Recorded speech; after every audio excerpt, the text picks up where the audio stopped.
I was 11 the night my mother woke me and my brother and told us to get in the truck. No coats, no shoes but the sneakers by the door. She didn't raise her voice once, which was how I knew it was bad. My father was asleep on the couch with the television still going, and she walked us past him on the balls of her feet, like the floor itself might tell on her. We drove 3 hours in the dark. Billy fell asleep against the window before we hit the highway. I stayed up, because somebody had to watch my mother's hands on the wheel, the way they didn't shake, the way they gripped, like she was holding something down, instead of holding something up.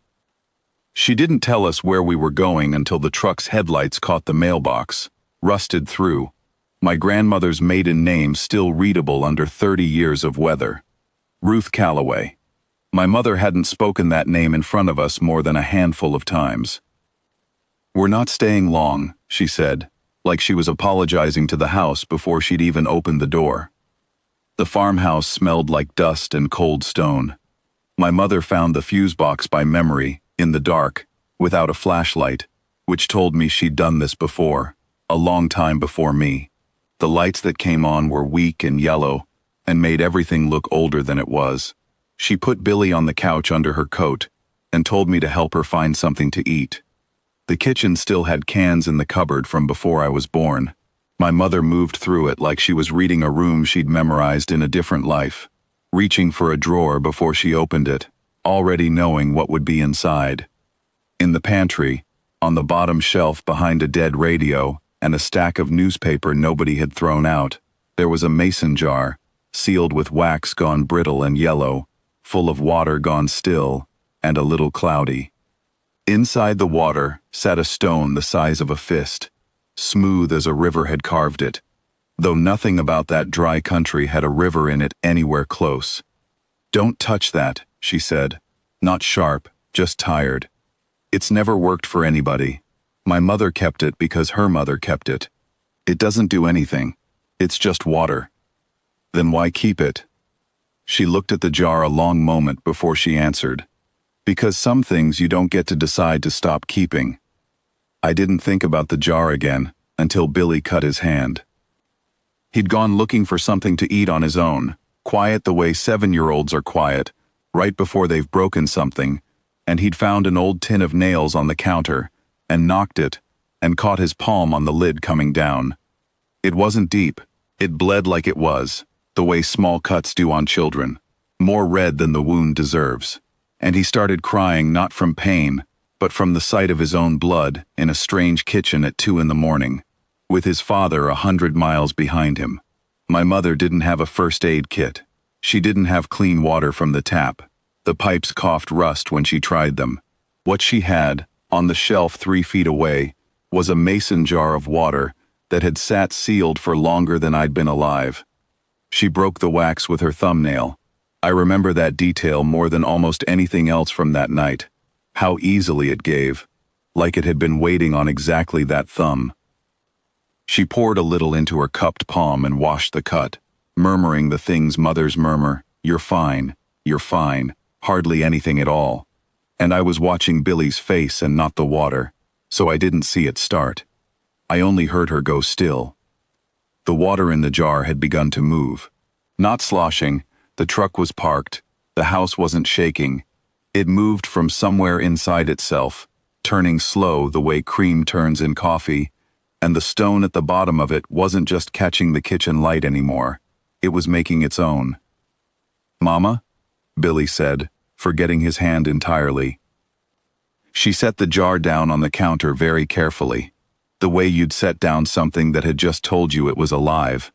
The light inside the water went from a dim underwater blue to something with weight to it, something that pushed shadows around the kitchen, instead of just filling the space where shadows weren't.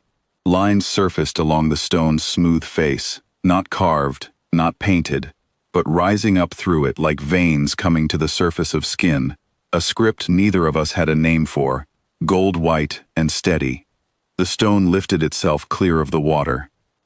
It hung there above the jar's mouth, turning once, slow, like it was getting its bearings after a very long sleep, and the light off it filled that dusty kitchen with something that didn't belong in a kitchen at all. didn't belong, I understood later, on Earth at all, though nothing about it felt foreign. It felt like coming home feels, if home could shine. Billy grabbed my arm. I didn't move him off it. My mother stood with her washed hands still open in front of her, water dripping off her fingers onto the linoleum, and she didn't step back. She'd have told you later she was too frightened to run. I don't believe that. I think some part of her recognized the shape of what was happening before the rest of her caught up. The way you recognize a voice on the phone half a second before you register the words. The orb turned toward her. I want to say it had no face, and still looked at her, because that's the truth of it. However, it doesn't make sense written down. The glow banked warmer, gold instead of white, like it was deciding something about her, and the deciding was going well. Then it spoke, not loud, not booming, nothing like the movies would have told you a thing like this should sound. It sounded like a door that had been shut so long, it had to remember how to open, and underneath that, something almost like relief. The well remembers its maker. My mother made a sound I'd never heard her make before or since, not a scream, something smaller and older than that, something that had been waiting behind her ribs for 30 years for permission to come out. I don't understand, she said.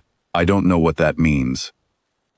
You don't have to, the orb answered, and the light off it steadied, settled, the way a held breath settles once it's finally let go. Your grandmother's grandmother sealed this house's water with what she carried, so that whoever came back to it, however long it took, however far they ran to get here, would be answered. Not because she knew your name, because she knew the line wouldn't break. You are not the first Calloway daughter to come through that door at night with nothing but her children and a truck full of gas. You are the first in 4 generations it was allowed to speak to. Why now? Because you gave without asking anything back. The glow found Billy's healed palm, the cut already closing pink and clean, where the water had touched it. Though none of us had noticed that happen either. That was the only test it was ever going to ask of you. Not blood, not a name spoken right. Just whether the hand that opened this jar would use it for someone else before it thought to use it for herself.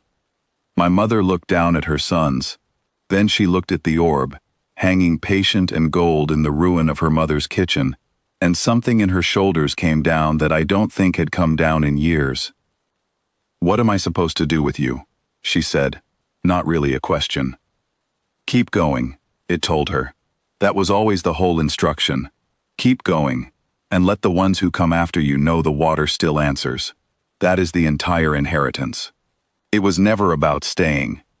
The light didn't fade so much as settle back into the stone the way a held open hand finally rests, and the water went still and ordinary again, though none of us ever mistook it for ordinary water again as long as that house stood. We didn't leave that farmhouse the next morning like my mother had planned. We stayed 9 years, long enough for the mailbox to get a new coat of paint, and my name added under Ruth Calloway's, long enough for me to understand that what changed that night wasn't that something ancient had noticed my mother.